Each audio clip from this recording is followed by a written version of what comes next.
12 июня. 12 июня? 12 июня. Не помню. Без понятия. 12-го. 12-го. 12 июня.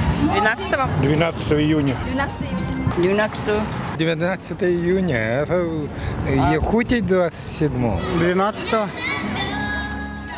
День России. Всем якутянам я желаю только здоровья.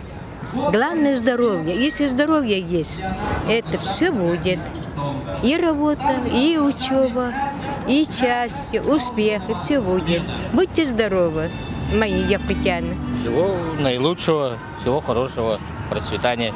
Чтобы были здоровы все. Ага. И чтобы был мир, чтобы войны не было. Хорошего настроения. Здоровья, счастья. Всего хорошего, всего наилучшего, мирного неба. Ну, всего радости, удачи, добра, здоровья. Всего самого наилучшего. Счастья, здоровья и всего наилучшего. Чтобы было безоблачное небо, голубое. И хорошо жили россияне все. Достатки, вот так я хочу пожелать всем. Чтобы за труд платили соответственно. И работу. Ну, не только в этот день, а вообще в любой день. Конечно, всего самого лучшего, чтобы все у них получалось, чтобы все было отлично. Ну и, наконец, жаркого лета, потому что что-то оно холодненькое у нас началось.